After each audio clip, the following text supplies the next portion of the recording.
नमस्कार मित्रों, जैसा कि मैंने आपको अपनी पहली वीडियो में बताया था कि इस प्रकार विभिन्न राज्यों के वक्फ बोर्ड और मौलाना भारत की ज़मीन पर कब्जा कर उसे मस्जिद, मजार एवं मदरसे बनाने के लिए हस्तांतरित कर रहे हैं।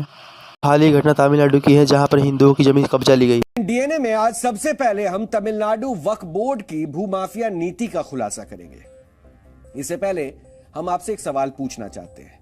अगर आप अपनी कोई जमीन या मकान बेचने के लिए रजिस्ट्रार दफ्तर जाएं और वहां पता चले कि आपकी जमीन तो आपकी है ही नहीं, उस जमीन पर तो किसी और का कब्जा हो चुका है, तो हमारा दावा है कि आपके पैरों के तले जमीन खिसक जाएगी। यही हुआ है तमिलनाडु में। तमिलनाडु के त्रिची जिले के तिरुचेंथुरई गांव के रहने वाले राजगोपाल नाम के व्यक्ति के साथ कुछ ऐसा ही घटनाक्रम घटा और वो अपनी 1 एकड़ जमीन बेचने के लिए रजिस्ट्रार दफ्तर पहुंचे तो उन्हें पता चला कि जिस जमीन को बेचने के बारे में वो सोच रहे हैं वो उनकी है ही नहीं, यानी अब उनकी रही ही नहीं, वक्फ बोर्ड की हो चुकी है और अब उसका मालिकाना हक तमिलनाडु वक्फ बोर्ड का है। बात बढ़ी तो रजिस्ट्रार दफ्तर से पता चला कि तमिलनाडु वक्फ बोर्ड ने राजगोपाल की जमीन समेत पूरे गांव की जमीन पर अपना दावा ठोक दिया है, जिसमें उस गांव में बना करीब 1500 साल पुराना मंदिर भी आता है। यानी यहां पर 1500 साल पुराना एक मंदिर है जिस पर भी अब वक्फ बोर्ड अपना दावा ठोक रहा है। आप सोच रहे होंगे कि ऐसा कैसे हो सकता है, और ऐसा तो हो ही नहीं सकता। जब हमने ये खबर सुनी तो हमें भी यकीन नहीं आया, लेकिन फिर हमने इस दावे की सच्चाई जानने के लिए त्रिची के तिरुचेंथुरई गांव जाने का फैसला लिया और फिर जो सच्चाई सामने आई वो तमिलनाडु वक्फ बोर्ड की अवैध कब्जा नीति का जीता जागता सबूत है।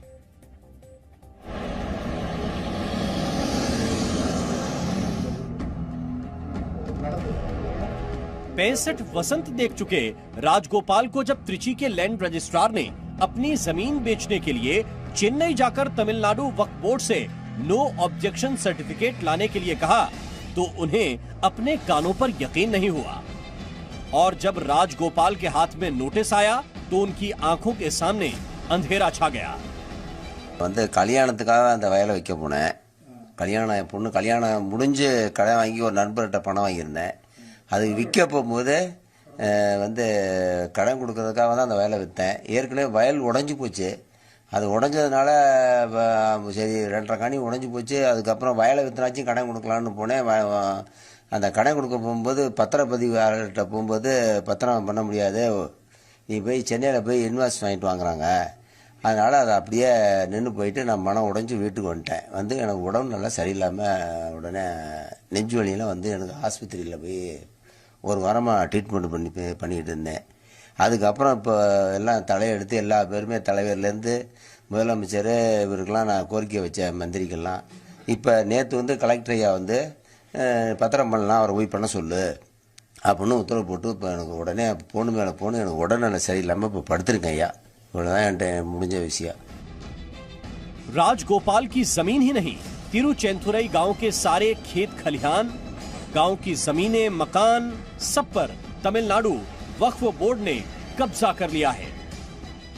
तिरुचेंदुरई गांव के लोग आज अपने आप को ठगा सा महसूस कर रहे हैं, क्योंकि पुरखों की जिस जमीन को वो आज तक अपना समझते आए थे, हाल के दिनों में ये पता चला कि दरअसल वो जमीन उनकी है ही नहीं। इस जमीन पर तमिलनाडु वक्फ बोर्ड का दावा है। गांव के लोग को यह बात शायद पता ही नहीं चलती अगर राजगोपाल नामक व्यक्ति ने अपनी जमीन का सौदा न किया होता। राजगोपाल ने जमीन का सौदा करने के बाद जब उस जमीन की रजिस्ट्री कराने की कोशिश की तो उसे सरकारी कार्यालय में बताया गया कि जमीन को बेचने से पहले उसे तमिलनाडु वक्फ बोर्ड से नो ऑब्जेक्शन सर्टिफिकेट लाने की जरूरत है। इस गांव की आबादी 95% हिंदू है और ये जमीन मुस्लिम वक्फ बोर्ड की। गांव के लोग इस सच को पचा नहीं पा रहे। इस गांव में 95% आबादी हिंदुओं की है।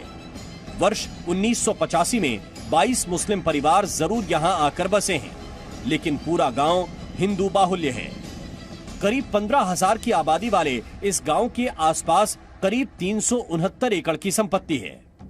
गांव में एक प्राचीन मंदिर भी है जो 1500 साल पुराना बताया जाता है, यानी इस्लाम धर्म से भी पहले का। ये बेईमानी करने में कोई कानून का जरूरत नहीं ना। जब हम प्रत्यक्ष देख रहे हैं यहाँ, इसलिए मैंने खुद यहाँ आया हूँ। और मेरा मदर का विलेज बाजू विलेज है यहाँ बिठंडार कोयल, तो हम मदर यहाँ का ही पैदा हुए पड़े, इसलिए सब हमारा लोग ही है। यहाँ 95% हिंदू से, तब कैसे ये प्रॉपर्टी और ये जो मंदिर है यहाँ पर जहाँ हम खड़े हैं अभी, यह मंदिर आदित्य सोलन का बना हुआ है। उसका मतलब ये शायद इस्लाम आने का पहले से है। तो इसका 400 एकर्स लैंड है, उसका भी इंस्क्रिप्शन है इस मंदिर में। तब कैसे ये वक्फ प्रॉपर्टी बना? यह हो सकता है CEO ऑफ वक्फ बोर्ड ये सोचा होगा, अरे ये तो जो चीफ मिनिस्टर है, जो सरकार है, या एंटी हिंदू है, इसलिए हम कुछ भी यहाँ कर सकते हैं गैर कानून काम, इसलिए आया है। यहाँ के RDO उसको महसूस किया है ये गलत काम हो रहा है करके, इसलिए रजिस्ट्रेशन को कल शाम से अनुमति दिया है। लेकिन वो बोला कि ये टेम्पररी करके, nothing doing, it's a permanent Hindu village. Tamil Nadu Waqf board की इस कारस्तानी पर सवाल उठाने के बजाय रजिस्ट्रार कार्यालय गांव वालों को ही नोटिस दे रहा है और घोषणा कर रहा है कि गांव की सारी संपत्ति तमिलनाडु वक्फ बोर्ड के अधीन है और वक्फ बोर्ड की अनुमति के बगैर कोई संपत्ति ना खरीदी जा सकती है और ना ही बेची। सवाल यह है कि एक हिंदू बाहुल्य गांव को वक्फ बोर्ड अपनी प्रॉपर्टी कैसे घोषित कर सकता है? आखिर कौन से कानून में वक्फ बोर्ड को इस मनमानी की इजाजत मिली है जो वक्फ बोर्ड को इतनी असीमित ताकतें देता है? अब पूरा तिरुचेंथुरई गांव ये सोच सोचकर परेशान है कि वक्फ के कब्जे से अपनी जमीनों और संपत्तियों को कैसे छुड़ाएं। तमिलनाडु के तिरुचिरापल्ली का तिरुचेंदुरई गांव, इस गांव की आबादी है 3,500 और कुल जमीन है 389 एकड़। इस जमीन पे यहाँ के लोगों के मकान बने हैं, खेत खलिहान हैं, यहाँ तक कि मेरे पीछे नजर आने वाला 13वीं शताब्दी का ये शिव का मंदिर भी इस गांव की जमीन पर ही खड़ा है।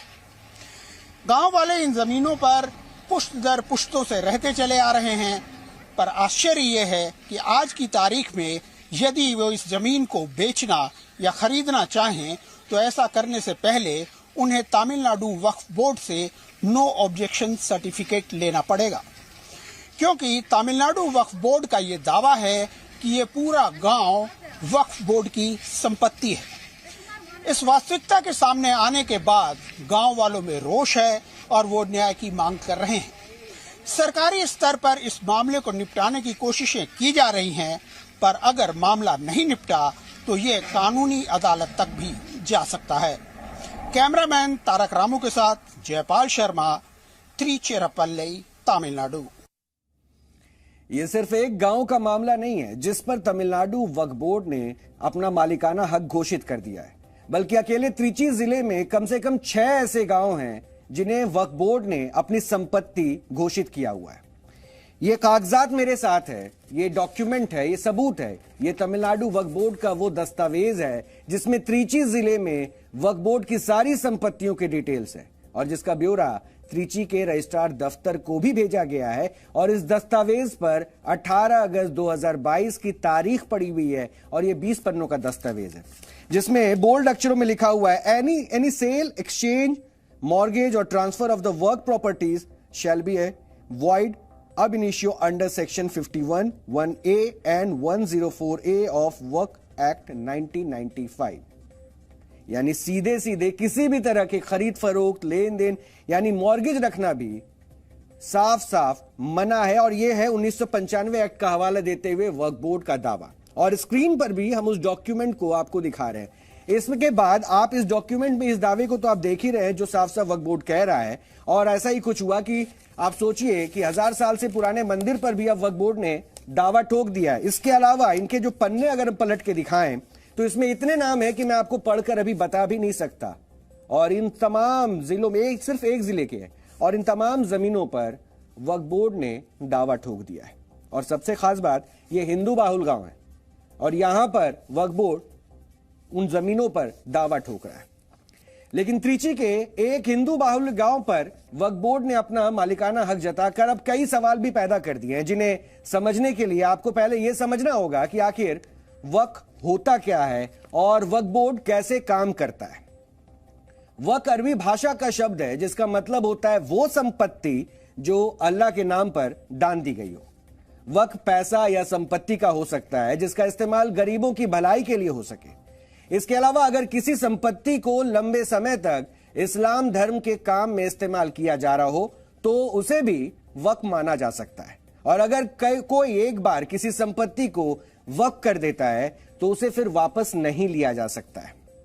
और वक्फ में मिली संपत्तियों और पैसों के मैनेजमेंट के लिए वक्फ बोर्ड होते हैं, जिन्हें आप धरती पर अल्लाह के खजांची या फिर उन्हें अकाउंटेंट भी कह सकते हैं। दरअसल जब कोई मुस्लिम अपनी संपत्ति दान कर देता है तो उसकी देखरेख का जिम्मा वक्फ बोर्ड के पास ही होता है और वक्फ बोर्ड के पास दान में दी गई किसी भी संपत्ति पर कब्जा रखने, उसे किसी और को देने का पूरा अधिकार होता है। भारत में वक्फ बोर्ड संस्थाओं का वजूद 800 साल से है और इसकी शुरुआत मुस्लिम बादशाहों द्वारा दान की गई जमीनों की देखभाल करने से हुई थी। और इस समय भारत में एक केंद्रीय वक्फ बोर्ड और 32 राज्य वक्फ बोर्ड हैं, जिन्हें रेगुलेट करने के लिए वक्फ बोर्ड एक्ट 1995 है। और अब इसी कानून के आईने में तमिलनाडु वक्फ बोर्ड की कारस्तानी का डीएनए टेस्ट करते हैं। पहला पॉइंट यह है कि वक्फ एक्ट के नियमों के मुताबिक वक्फ बोर्ड सिर्फ उस संपत्ति पर दावा कर सकता है जो इस्लाम धर्म को मानने वाले किसी शख्स ने धार्मिक काम के लिए दान में दी हो। तो फिर तमिलनाडु वक्फ बोर्ड ने पूरे गांव को अपनी संपत्ति कैसे घोषित कर दिया? सवाल तो सबसे बड़ा फिर यह पूछा जाएगा। पॉइंट नंबर 2, वक्फ कानून के मुताबिक वक्फ बोर्ड के पास गैर मुस्लिमों की संपत्ति पर दावा करने का अधिकार नहीं है। तो सवाल यह भी उठेगा, तो फिर एक हिंदू बाहुल्य गांव पर वक्फ बोर्ड ने दावा कैसे कर दिया? पॉइंट नंबर 3, वक्फ बोर्ड 1995 के एक्ट में कहीं भी नहीं लिखा है कि वक्फ बोर्ड किसी निजी प्रॉपर्टी पर अपना दावा ठोक सकता है। तो फिर तमिलनाडु वक्फ बोर्ड ने राजगोपाल नाम के हिंदू शख्स की जमीन पर दावा कैसे ठोक दिया? चौथा और सबसे बड़ा पॉइंट यह है कि वक्फ एक्ट 1995 के ही सेक्शन 3 में वक्फ की परिभाषा है, जिसके मुताबिक कोई भी ऐसी चल या अचल संपत्ति जो मुस्लिम लॉ द्वारा मान्यता प्राप्त किसी धार्मिक या चैरिटेबल काम के लिए पूरी तरह से दान में दे दी गई हो, वो वक्फ बोर्ड की प्रॉपर्टी होगी। तो सवाल यह है कि त्रिची के जिस गांव को तमिलनाडु वक्फ बोर्ड ने अपनी संपत्ति बताया है, उसे किसने दान में दिया? इन सवालों के जवाब तमिलनाडु वक्फ बोर्ड को देने हैं, लेकिन वो सवाल पूछे जाने, सीधे जवाब देने के बाद लगातार वो बातों को गोल मोल घुमाते दिखे। और जब ये सवाल हम लगातार उनसे पूछते रहे तो सिर्फ और सिर्फ इन बातों से वो पल्ला झाड़ते दिखे और वक्फ बोर्ड की संपत्तियों पर अवैध कब्जों को लेकर ज्यादा चिंतित वो नजर आए। एक बार आपको वो भी सुनना चाहिए। உருவாக்கப்பட்டு நடைமுறைக்கு வந்த 1954 ஆண்டுக்கு முன்னர் இருந்த அர்ப்பணிக்கப்பட்ட எல்லா சொத்துக்களையும் முறையாக அரசாங்கம் அரசாங்கத்திற்குரிய அங்கீகரிக்கப்பட்ட சர்வேயர்களை வைத்து முழுமையாக சர்வே செய்து அளவீடு செய்து அவைகளையெல்லாம் பதிவில் ஏற்றிருக்கிறார்கள். எந்தெந்த ஊரில் எந்தெந்த வக்ஃப் நிறுவனங்களின் பெயரில் எந்தெந்த அளவிலான சொத்துக்கள் எந்தெந்த வகையிலான சொத்துக்கள் இருக்கின்றன என்பதனை எல்லாம் कोई प्रॉपर्टी फिर अगर हम वक्फ कर देते हैं, अल्लाह के नाम में वक्फ कर देते हैं, तो उस पर फिर हमारा अपना कोई हक नहीं हो सकता। ना फिर हम उसे बेच सकते हैं, ना उसे लीज पे दे सकते हैं, ना मॉर्गेज कर सकते हैं, उससे फिर हमारा कोई ताल्लुक नहीं रहता। वो हमने अल्लाह के नाम में कर दी प्रॉपर्टी। अब उसका जो फायदा होगा, उसके सारे पर्पस, उस जो डीड वक्फ प्रॉपर्टी के लिए बनाई जाती है, उसे डीड अलल औलाद कहते हैं। उसमें सारी चीजें मेंशन की जाती हैं, सारी चीजें लिखी जाती हैं कि भाई इससे क्या फायदा होगा, क्या इसका पर्पस होगा, किस लिए हम इसको वक्फ कर रहे हैं और उसका फिर फायदे को किस तरीके से कम्युनिटी के लिए इस्तेमाल किया जाएगा। वक्फ प्रॉपर्टी नॉर्मली मुस्लिम रिलीजन के लिए और उसके बेनिफिट के लिए इस्तेमाल किया जाता है। वैसे आसान भाषा में कहें तो वक्फ बोर्ड के पास असीमित अधिकार है कि वो मुस्लिम चैरिटी के नाम पर संपत्तियों पर हक जता सके। लेकिन उसे यह हक कैसे मिला, उसे समझने के लिए हमें इतिहास के पन्नों को भी पलटना होगा। दरअसल बंटवारे के बाद पाकिस्तान से जो हिंदू भागकर हिंदुस्तान आए, पाकिस्तान में उनकी संपत्तियों पर मुसलमानों और पाकिस्तान सरकार ने कब्जा कर लिया। लेकिन भारत से पाकिस्तान जा चुके मुसलमानों की जमीनों को भारत सरकार ने वक्फ बोर्ड को दे दिया, जिसके बाद वर्ष 1954 में वक्फ बोर्ड एक्ट बना। लेकिन वर्ष 1995 में वक्फ बोर्ड एक्ट में बदलाव कर वक्फ बोर्ड्स को जमीनों के अधिग्रहण के असीमित अधिकार दे दिए गए, जिसके बाद वक्फ बोर्ड की संपत्ति में दिन दुगनी रात चौगनी रफ्तार से इजाफा होने लगा। वक्फ मैनेजमेंट सिस्टम ऑफ इंडिया के आंकड़ों के मुताबिक इस वक्त वक्फ बोर्ड के पास कुल 8,54,509 संपत्तियां हैं, जो 8 लाख एकड़ से ज्यादा जमीन पर फैली है। आपको जानकर हैरानी होगी कि सेना और रेलवे के बाद सबसे ज्यादा जमीन वक्फ बोर्ड्स के पास है, और सेना के पास करीब 18 लाख एकड़ जमीन पर संपत्तियां हैं, जबकि देश में रेलवे की चल अचल संपत्तियां करीब 12 लाख एकड़ में फैली है। वर्ष 2009 में वक्फ बोर्ड की संपत्तियां 4 लाख एकड़ जमीन पर फैली थी, जो अब बढ़कर दोगुने से भी ज्यादा हो चुकी है। जबकि देश में जमीन उतनी ही है जितनी पहले थी, फिर भी वक्फ बोर्ड की जमीन कैसे बढ़ रही है, यह सवाल सबसे गहरा है। आरोप लगते हैं कि वक्फ बोर्ड देश में जहां भी कब्रिस्तान की चारदीवारी करता है, उसके आसपास की जमीन को भी वक्फ अपनी संपत्ति मान लेता है, और इसी तरह अवैध मजारों और मस्जिदों को धीरे धीरे वक्फ बोर्ड अपनी संपत्ति घोषित कर देता है। आसान भाषा में इसे लोग अतिक्रमण कहते हैं, और वक्फ बोर्ड को इस अतिक्रमण का अधिकार 1995 का वक्फ बोर्ड कानून देता है। वक्फ बोर्ड एक्ट का सेक्शन 3 बताता है कि अगर वक्फ सोचता है कि जमीन किसी मुस्लिम से संबंधित है तो वह वक्फ की संपत्ति है। यहां ध्यान दीजिएगा कि वक्फ का सिर्फ सोचना ही काफी है, उसे इसके लिए किसी सबूत की जरूरत नहीं है। और अगर वक्फ ने यह मान लिया कि आपकी संपत्ति आपकी नहीं है बल्कि वक्फ बोर्ड की है, तो फिर आप अदालत भी नहीं जा सकते हैं, आप वक्फ की ट्रिब्यूनल कोर्ट में जा सकते हैं। और वक्फ एक्ट का सेक्शन 85 कहता है कि अगर वक्फ बोर्ड ट्रिब्यूनल को आप संतुष्ट नहीं कर पाते हैं, तो यह आपकी ही जमीन हो तो भी आपको जमीन खाली करने का आदेश दे दिया जाएगा। ट्रिब्यूनल का फैसला ही अंतिम होगा, और कोई सिविल कोर्ट वक्फ ट्रिब्यूनल कोर्ट के फैसले को बदल नहीं सकती है। वक्फ एक्ट का सेक्शन 40 कहता है कि जब वक्फ बोर्ड किसी शख्स की जमीन पर दावा करता है, तो जमीन पर दावा सिद्ध करने की जिम्मेदारी वक्फ बोर्ड की नहीं होती, बल्कि जमीन के असली मालिक को अपनी जमीन पर मालिकाना हक साबित करना होता है। यानी मालिक को यह साबित करना होता है कि आप ही वाकई में मालिक हैं। यानी अगर वक्फ बोर्ड किसी जमीन पर दावा कर दे तो समझो वो जमीन उसकी हो गई। तमिलनाडु में भी यही हुआ है। दिल्ली हाई कोर्ट में इसी साल अप्रैल में एक याचिका दायर की गई है, जिसमें वक्फ एक्ट के प्रावधानों को चुनौती दी गई है। वक्फ बोर्ड का कॉम्बिनेशन क्या है? उसमें एक एमएलए होगा, वो मुस्लिम होगा, एक एमपी होगा सांसद, वो भी मुस्लिम होगा, एक उसमें एडवोकेट होगा, वो भी मुस्लिम होगा, एक उसमें आईएएस ऑफिसर होगा, वो भी मुस्लिम होगा, एक टाउन प्लानर होगा या इंजीनियर होगा, वो भी मुस्लिम होगा, एक स्कॉलर होगा, वो भी मुस्लिम होगा, और एक मुतवल्ली होगा। कहने का मतलब 7 के 7 जो मेंबर हैं वो सारे के सारे मुस्लिम होंगे। अब पावर कितनी दिया? पावर ऐसी दिया कि अभी आपने सुना ही है कि तमिलनाडु में एक पूरे गांव को ही उन्होंने वक्फ प्रॉपर्टी घोषित कर दिया।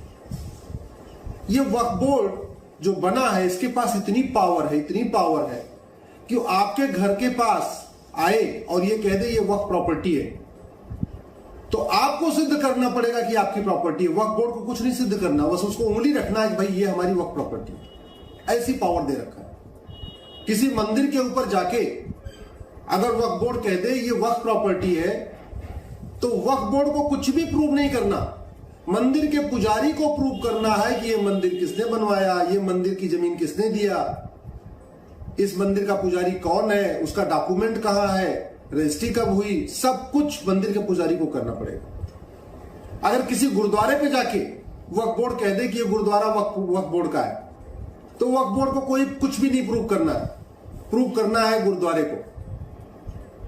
वहां गुरुद्वारे को ये प्रूव करना पड़ेगा, जो गुरुद्वारे को चला रहे हैं, गुरुद्वारे में जो मैनेजमेंट कमेटी में है, कि भाई ये जमीन उनकी थी, उन्होंने गुरुद्वारा बनवाया, तब से हम इतने लोग यहाँ पे रह चुके हैं और ये उसकी मालिकाना हक है। ये सब कुछ प्रूव करना पड़ेगा। ये सिचुएशन है। ऐसा कोई कानून हिंदुओं के लिए नहीं है कि हिंदू जाके कहीं कह दे ये जमीन हमारी है, ये हमारी हिंदुओं की जमीन ना, ऐसा कोई कानून नहीं। ऐसा कोई कानून जैन के लिए नहीं है, जहां जैन जाके कह दे भाई ये जमीन हमारी है। ऐसा कोई कानून बौद्ध के लिए नहीं है, ऐसा कोई कानून सिख के लिए नहीं है, और ऐसा कोई कानून पारसी के लिए भी नहीं है, ऐसा कोई कानून ईसाई के लिए भी नहीं है। ऐसा कानून केवल किस लिए है? मुस्लिम्स के लिए। एक सेकुलर देश में एक धार्मिक एक्ट लागू है, यह अपने आप में हैरानी की बात है। क्यों हिंदुओं, ईसाइयों और सिखों के लिए ऐसा कोई एक्ट नहीं है, केवल मुस्लिमों को ही यह मौका क्यों मिला है? विडंबना देखिए कि वर्ष 1991 में प्लेसेस ऑफ वर्शिप एक्ट बना, जो कहता है कि देश की स्वतंत्रता के समय जो धार्मिक स्थल जिस स्वरूप में था उसे वैसे ही बरकरार रखा जाएगा। और 1995 में वक्फ एक्ट लागू होता है, जो देश भर में वक्फ बोर्ड को यह अधिकार देता है कि वो किसी भी संपत्ति पर अपना हक जता सकता है और इसके खिलाफ पीड़ित पक्ष देश की किसी अदालत में गुहार तक नहीं लगा सकता है। यह सुनने में अजीब लगता है कि एक धर्मनिरपेक्ष देश में ऐसा एक्ट है, जबकि किसी मुस्लिम देश में ऐसा कोई एक्ट नहीं है। Turkey, Libya, Egypt, Sudan, Lebanon, Syria, Jordan और इराक जैसे मुस्लिम देशों में ना तो कोई वक्फ बोर्ड है और ना ही कोई वक्फ कानून। हमारा मानना है कि भारत में भी वक्फ एक्ट की कोई जगह नहीं होनी चाहिए। सरकार को वक्फ एक्ट को रद्द कर देना चाहिए और सभी धर्मों के लिए एक जैसा एक्ट बनाया जाना चाहिए।